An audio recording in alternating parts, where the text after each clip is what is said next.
Hey, it's Kevin Sharp. Today, my guest is longtime comics editor Will Dennis, who's currently a founding editor at the new label Distillery. Will, welcome to Comic Art Live. And I think you've chosen a page that a lot of people are going to nod their heads in agreement with. Tell us what you brought to talk about today.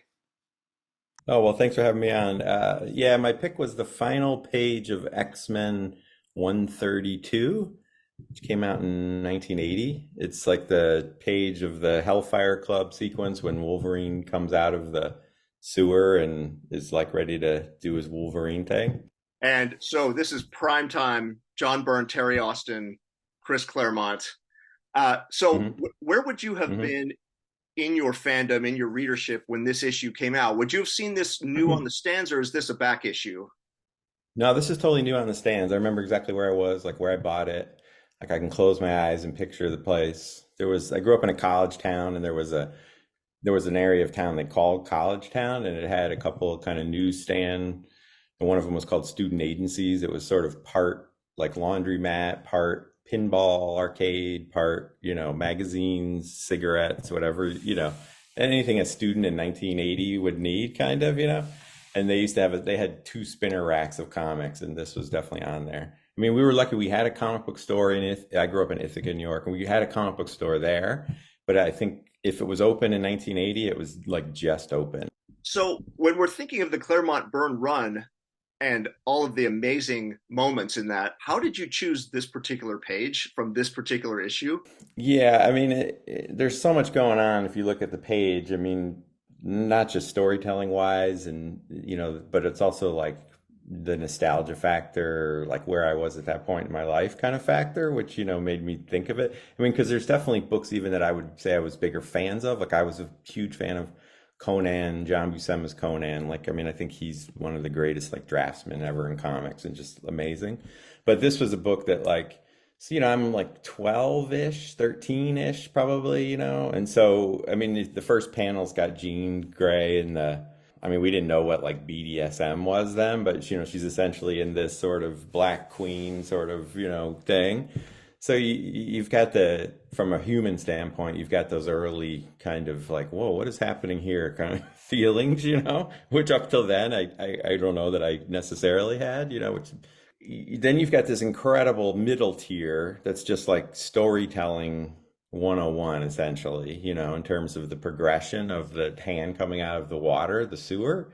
And it's somewhat, he doesn't do exactly like what Joe Kubert does a lot, where Joe would draw one panel, like a location and then slice it up into slices, like, I mean, where like the background here shifts slightly. So it's not just like one long shot of the sewer tunnel, but it's close, and it's just like so cinematic in terms of, I mean, particularly for a Claremont book, I mean, there are four silent panels essentially, which is, a little, those are few and far between in a Claremont book, Yeah, it's so, it's just so cinematic, right? And then you got the final shot of him coming out of the water, and it's like, because it's easy to think about it, but it's like this predates like, the Schwarzenegger Rambo kind of 80s hero shot. Every movie's got him strapping on all the gear and he's like ready to kick ass kind of thing. So I just remember having this like visceral reaction to this last page, and you got a page turn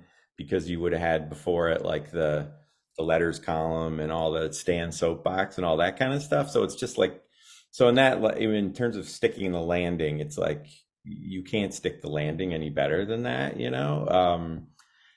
But then, and this is kind of funny, but it's like, and I thought about it as I was reading up to this, was like, as a kid, I didn't realize that Wolverine's mutant power was the healing factor, right? Like we all thought it was the claws, right? And like oh, he's like a half animal, whatever. But so this was in the previous sequences, like when they drop him through, they make them like super dense and they drop him through the building, and there's a great like side view of the building as he like goes through every floor, kind of thing. But then you see him on this last page and he's ready to rock, and you're just kind of like, oh wait, duh, like that's the power, right?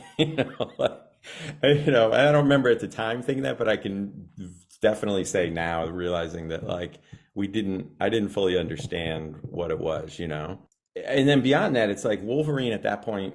he was just a cool part of the team, right? Like, I mean, they did the fastball special. He was kind of the badass, but there was all these other characters. It was a team book. Even that last that stinger for the next issue of Wolverine alone, enough said. For me, this is like the launching point when Wolverine is like, oh, he's the star. Like, and from here on out, like then he really starts I mean, he basically like owned the 80s in terms of like comic book fandom. It's funny to think now back in historically, and obviously I know from working on comics now for 25 years, it's like you can't plan those moments really. You can't plan the impact you're going to have, and if you try to, I think you're just full of it, in terms of you can't really pick the hits even, it's just sort of like you're doing your best stuff and you just hope for the best after that. But like, yeah, I mean, even in hindsight, looking at it, you're like, oh, right. Like this is the moment. Like if Wolverine were an actor in real life, this is the moment when he goes to his agent and says, I want $50 million for the next movie or I'm not in it, because I'm the show. Being a professional in comics and working with so many amazing, talented people, and just you get to a certain point, and even you mentioned distillery at the top. It's like part of that is like you just get all these professional people together and let them kind of do what they do, and that's always been sort of my philosophy of doing work. And I feel like this is that kind of moment, right? Like they've been doing this now for what, 20 issues or more, maybe 20, together as a team. Like, I don't know, maybe they didn't talk to each other, maybe they hated each other. I have no idea what was going on behind the scenes, but like this is just like a bunch of professionals like at the top of their game, like at this on this page for me. Final question, because we're on Mhm. Comic Art Live, and this has been an ongoing debate. Where would you rank Byrne Austin in terms of all-time X-Men art?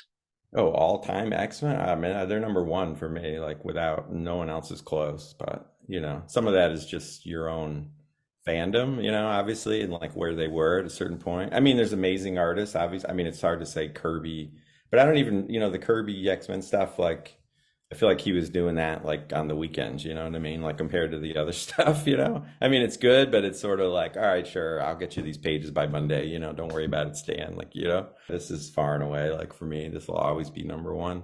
For the viewers, Distillery will have two titles out when you're listening to this, which are Somna and Gone. So check those out at your LCS or wherever you get your comics. And Will, thank you again for joining us on Comic Art Live. Oh, you're welcome. Thanks. This was fantastic. Appreciate it.